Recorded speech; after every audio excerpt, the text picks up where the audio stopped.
Roma Wines presents Suspense.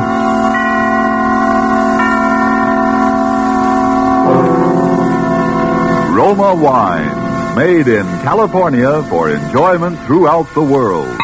Salud. Your health, senor. Roma Wines toast the world. The wine for your table is Roma Wine, made in California for enjoyment throughout the world. This is the Man in Black, here to introduce this weekly half hour of Suspense. Tonight from Hollywood, we bring you a star, Mr. Orson Welles. This will be the first of two consecutive performances by Mr. Welles, in which he will appear as the protagonist of Kurt Siodmak's novel, Donovan's Brain. The producer of Suspense and its sponsors, the Roma Wine Company of Fresno, California, feel that this story is so unusual that it merits more than our usual time. So in somewhat of a departure from established radio formulas, we will bring you the story of Donovan's Brain in two parts. Part one you will hear tonight, and part two next Monday night at this same time. Before we take you to the scene of our drama, let's take a little journey of a different kind. We'll let a bottle of Roma wine serve as Aladdin's lamp. I touch the label, and presto, we are all transported to that capital of gaiety, Havana, Cuba. And now we find ourselves in the charming Pan American Club. At a table nearby, an American has just voiced his delight at the uncommon beauty of the scene. And then his Cuban companion responds, "You in America also have much that is uncommon to boast of. Such as this marvelous tasting wine we are enjoying this minute. To enjoy uncommon fine quality, Cuba imports this wine from your own distant California. It is your superb Roma wine. Now just realize what it means when other countries import Roma wines from such great distances. Such international esteem must mean that Roma wines are truly magnificent in quality. And then consider this. You here in America need pay no high import duty, no expensive shipping charges. For these fine Roma wines come from Roma's own wineries in the heart of the rich California wine grape district. Because so many Americans do realize this good fortune, Roma wines are America's largest selling wines. So why deny yourself this taste delight? Try an inexpensive bottle of tangy, appetizing Roma sherry, or the hearty Roma burgundy, or any of the marvelously enjoyable Roma wines. But remember, these days your favorite dealer may be temporarily out of the type you prefer. Then please try again. Ask for R-O-M-A, Roma wines, made in California for enjoyment throughout the world. And now with part one of Donovan's Brain, and with the performance of Orson Welles as Dr. Patrick Corey, we again hope to keep you in suspense.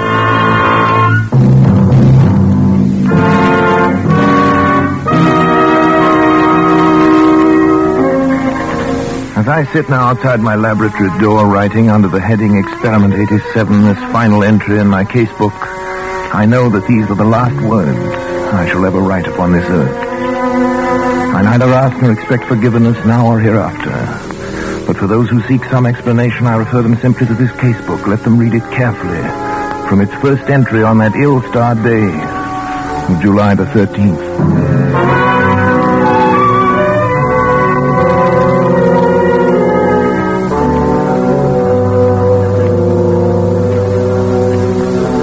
July 13th. Today I bought a small Capuchin monkey from an organ grinder. The animal trembled with fear when I took it into my laboratory, and when I tried to pet it, it bit me. I had to make it trust me completely. Fear causes an excess secretion of adrenaline, resulting in an abnormal condition of the bloodstream which would throw off my observations. So I fed it, and finally the creature voluntarily crept up into my arms, uttering little whimpers of content. When it laid its head against my shoulder, I stabbed it with a surgical lancet. It died instantly.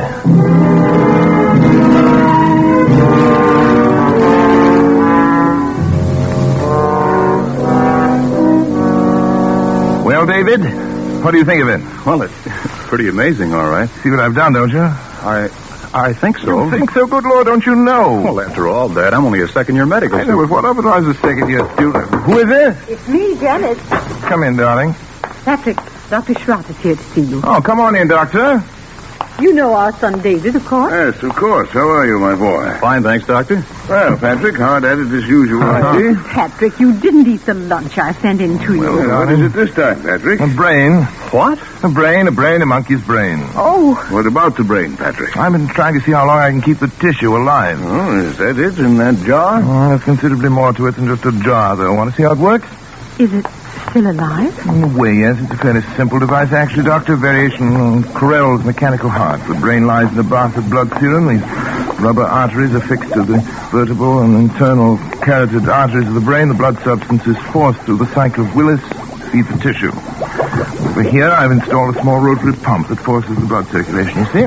But how do you know it's alive? It's very easy to determine. The brain, when functioning, gives off infinitesimal electrical impulses. They can be measured. As a matter of fact, I've hooked the encephalograph up to a small amplifying system. The brain impulses can actually be heard. Here, I'll turn it on. See?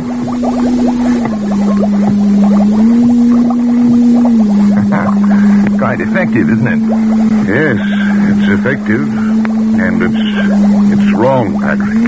Terribly wrong. I tried to tell him, Dr. Schrott.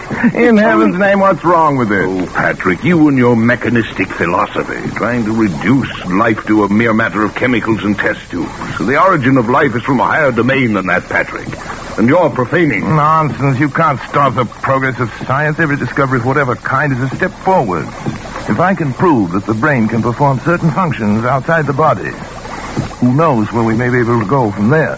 Oh, Patrick, how do you know that thing in there doesn't feel pain? How do you know it isn't writhing in agony? Brain tissue itself is insensitive, you know that. That's a feeling. Look. I'll switch on the encephalograph. See? There. Notice the faintness of the amplified alpha rays. Notice the comparatively slow rate of pulsation now. Notice what happens when I tap on the glass jar. See?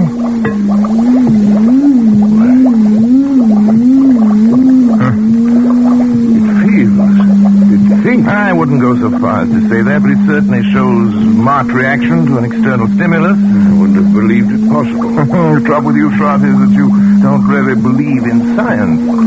Have it your own way, Patrick. That's when you can manufacture love and sympathy and kindness in a test tube. I'll be back. You leaving, old boy? Yes. Patrick. Do me a favor, Patrick. Shut off the pump and let that poor thing in there die. Let it die? Oh. If it were within my power to grant, that little brain would live forever.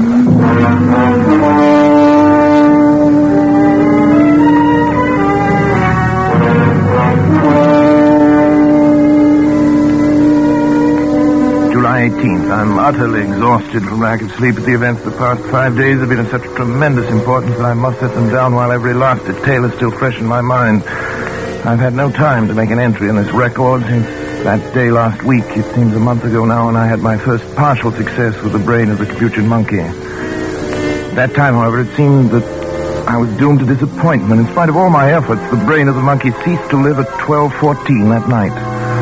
Tired and disheartened, I lay down to sleep on the cot in my laboratory, but at that very moment, fate was contriving an occurrence which now seems destined to have the most profound effect not only upon my own existence, but perhaps upon that of all mankind.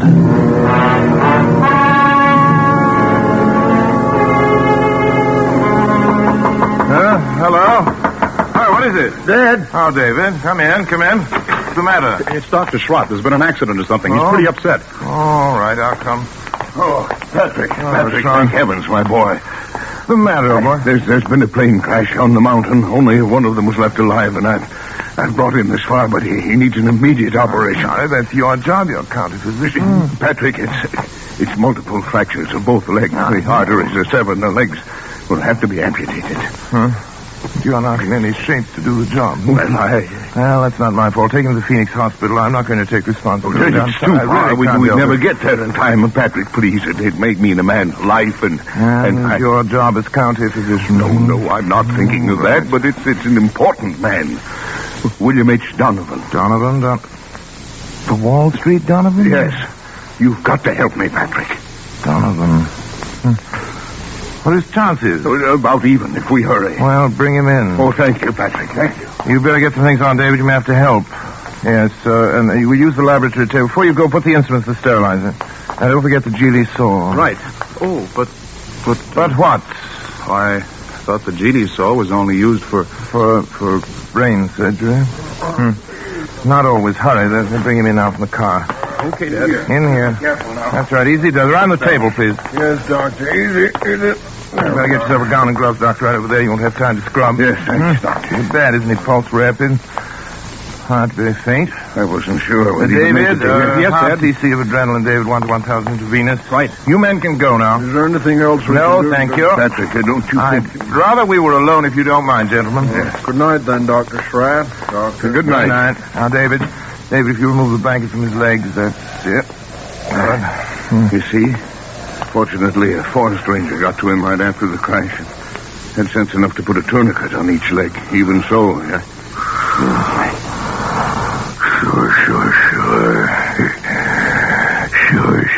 Sure. We'll get it. Sure. Saying something like sure. He said it over and over. I hadn't realized he was deformed. It doesn't show as much in his pictures. Patrick, don't you think we ought to begin? Well, there's no use amputating those legs. No use. He'll be dead anyway by morning. Well, won't it?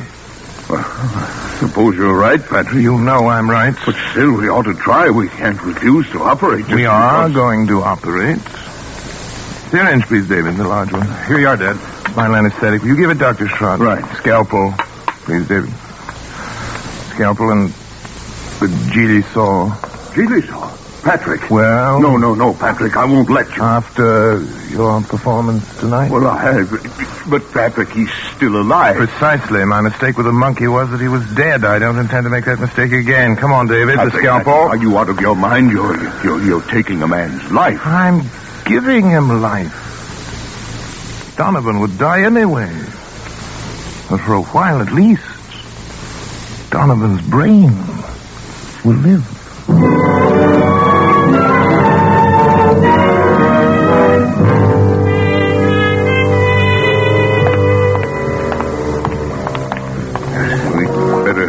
Coming for the body pretty soon. You can go now, David. I think I will, then.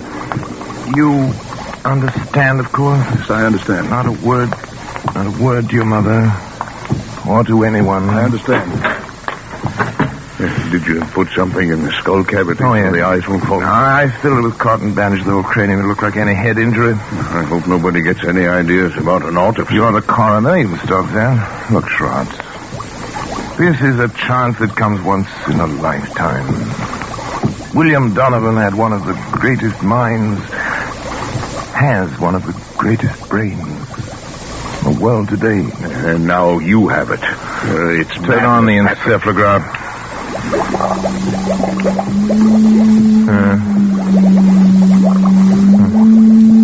Simple alpha wave, of course, no different from the monkeys. You can't take a human brain out of its body and expect it to function. I suppose not, but... Schrott! Did it ever occur to you that the brain might simply be asleep? Asleep? Certainly. An operation like that is a severe shock. Tap on the glass.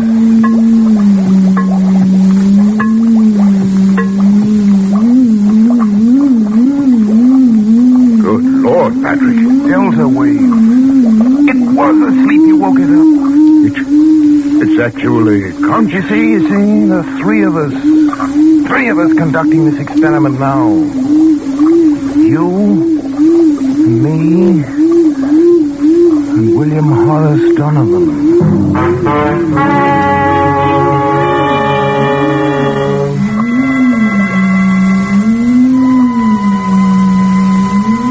July 25th, I moved my bed into the laboratory, but I've scarcely slept in 6 days. There's no longer any doubt that the brain responds like a sensitive seismograph to vibrations near it, including the sound of my voice. Yet I found no method of communication with it. I've devised a simplified Morse code consisting of taps on the glass container, together with voice vibrations. Perhaps I can teach the brain.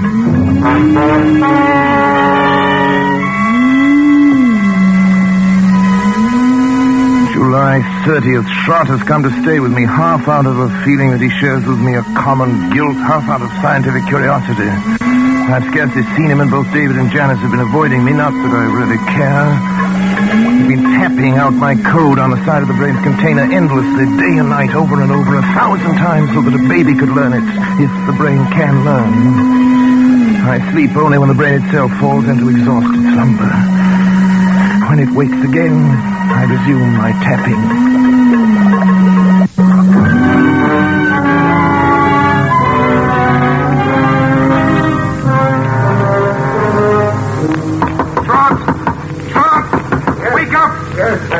Come on. Get up. Hurry. Come on, I want to show you. Something the matter? Yes, old boy. I want to show you something. Patrick, you look like a ghost. Where are we going? Back to the laboratory. I can't believe it myself. I may have been dreaming delirium. What's happened? Come on. You hear that? Delta waves.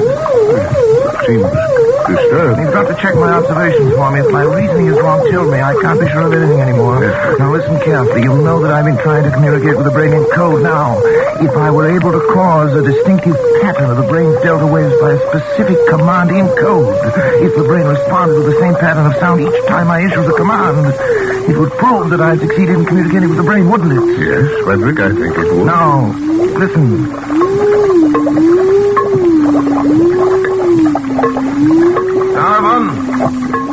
Donovan, if you understand, think 3 times of the word talk.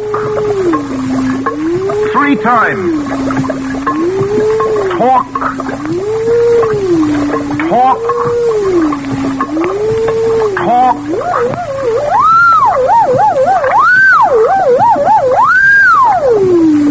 It answered. It spoke. Then I'm right. It's true. This thing has learned to talk. To talk.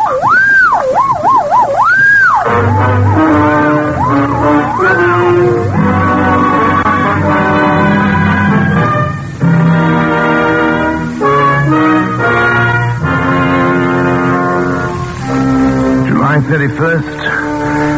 Charlotte's romanticizing, of course. The delta pattern is so infinitely complex that it'd be utterly impossible ever to break it down into specific words, yet that it understands me, that it's trying to communicate with me, is certain.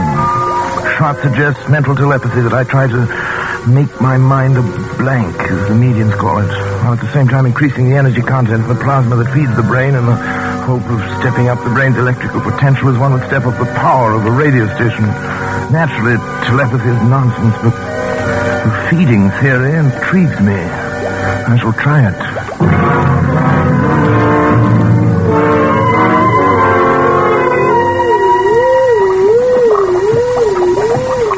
August 12th.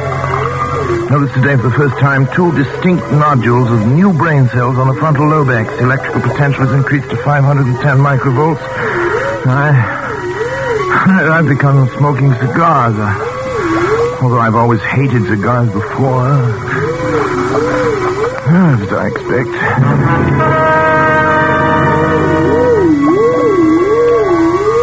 August 22nd, nodules still growing, electrical potential 1450. There's no observable results. Lately felt a compelling urge to know more of Donovan's life and have collected every available scrap of information about him. A strange man he was. Strange, ruthless, actually evil in many ways, but nonetheless an extraordinarily brilliant mind.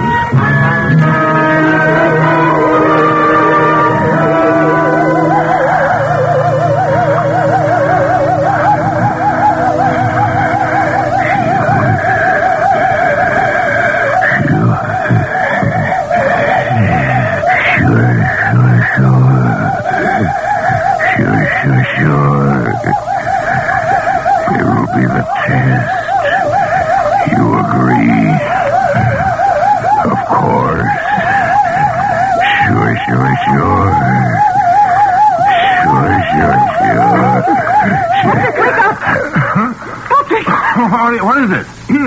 What happened here? I thought I ought to wake you up, Patrick. You were moaning in your sleep, talking. Talking? What did I say?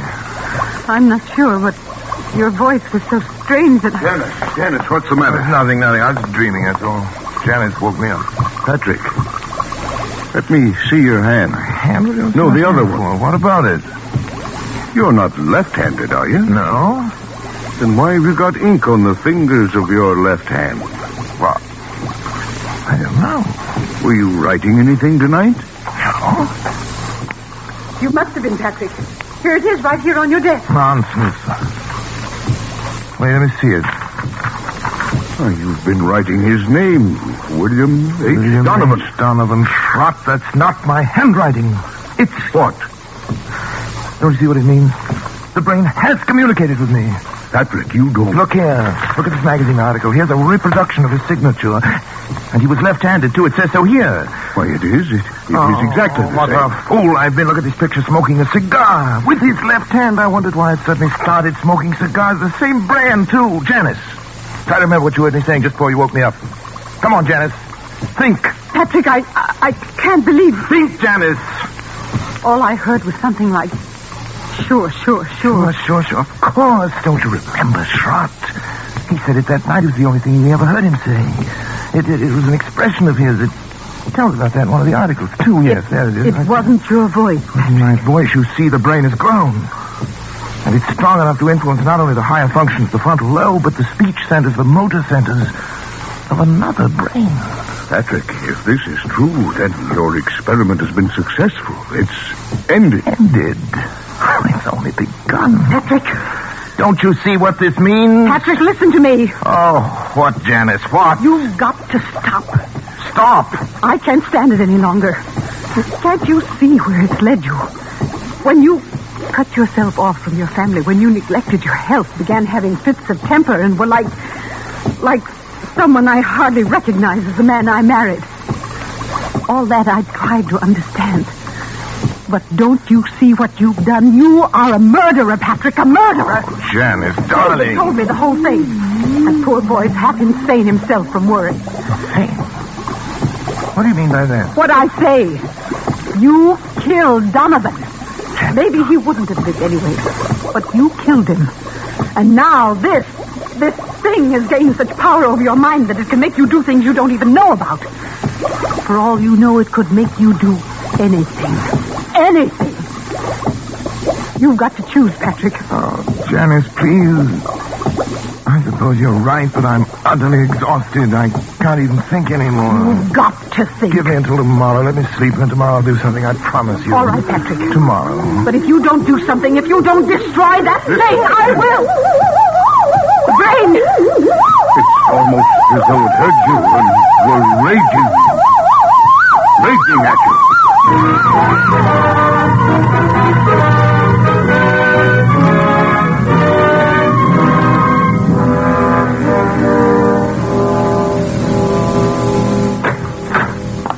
This way, please, Dr. Come on, darling.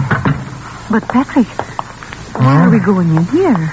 A psychiatric clinic? I told you I'd do something, Janice. I've got an idea. You mean you're having yourself psychoanalyzed? Well, something like that? Something like that. I'll tell you about it later. First, I want you to talk to this man alone. Dr. Zanger, this is Dr. Corey. Oh, how do you do, Dr. Corey? How do you heard do, something Dr. of Zanger? your work. Oh, yes. And this is Mrs. Corey. Of course, excuse me. I'm happy to meet you, Mrs. Corey. Thank you, Doctor. Won't you come into my office? I will certainly. Janice, would you mind, darling, waiting in the reception room? I'll be out in just a moment. Thank you. Why, certainly, dear. In here, please, Doctor. Very well. Doctor, she seems quite normal. I'd expected from what you told me on the telephone that... I know. I can assure you, I hate to tell you this, but, Doctor, she's quite insane. I see. Yes, paranoia. She's always been, jealous of my work. And, well, last little while she's got a delusion that She thinks I've made some kind of a monster up in my laboratory. It controls my mind and controls my actions. So I'm putting her completely in your hands. Oh, well, it's of course a little unusual, but since you are yourself a medical man... That's right. You definitely wish to commit her then, huh? Yes. You have the papers. Oh, yeah. Here you are. Just your signature will be enough, Doctor. There you are. You let me know about everything, won't you? Oh, naturally, Doctor. We keep you informed. Thank you. Well, goodbye then, Dr. Corey. We'll do what we can. Oh, right. Patrick? Mrs. Corey is staying with us, Miss Wilcox. Yes, Dr. Zane. Patrick? Come back! Patrick! Oh, it's all right, Mrs. Corey. Just come with me, please. Patrick! No. Where are you going? Let me go! Let me go! Oh, Dr. Corey? Yes? Oh, about the bill, how do you wish it to be handled? The bill? The bill? Sure. I'll take care of it by the week. The checks will be signed William H. Donovan. Sure.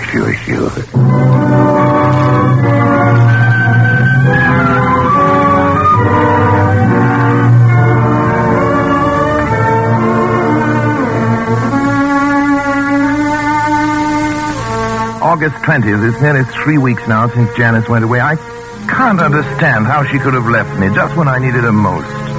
When I try to question Trot or David about it, they only look at me strangely and change the subject. Clearly, they too now are in on the conspiracy. Sometimes it seems the only person I can trust is Donovan. The brain communicates with me more freely now each day. I know it has some great plan in mind for me, for both of us. I'm waiting. Patiently waiting.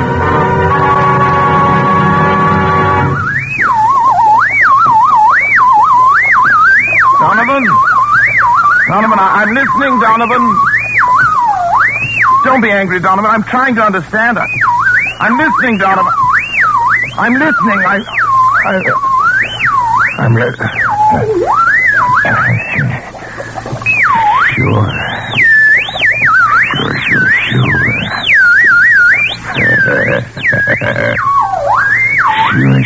Sure.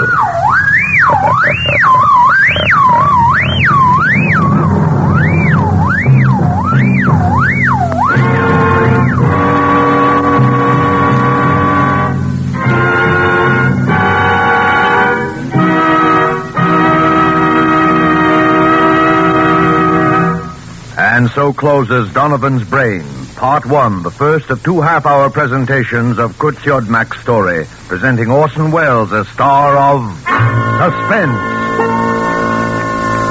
Suspense is produced and directed by William Spear. We sincerely hope you enjoyed the performance of Orson Welles and that of the whole cast tonight in our Roma Suspense play, and that you'll make a note to be sure not to miss the completion of this story next week. The Roma Wine Company would like to express its thanks for the many letters of appreciation from listeners which we are constantly receiving, saying how much you enjoy these broadcasts. And here's a thought. To discover the enjoyment these suspense programs offer, you first had to sample one. And so you must first sample one of the many delicious Roma wines to discover for yourself their wonderful taste and quality, the excellence that makes Roma America's largest selling wines. You'll discover, as have other millions before you, that Roma wines are super quality, are super tasting, and are super easy on your pocketbook, too, costing only pennies a glass. Be sure you get R-O-M-A, Roma wines, made in California for enjoyment throughout the world. The greatest and most profitable investment you can make in your country's future is to buy war bonds. Don't forget, then, next Monday, you will hear Part 2 of Donovan's Brain, starring Orson Welles. in the completion of this remarkable tale of suspense. Presented by Roma Wines. R-O-M-A. Made in California for enjoyment throughout the world.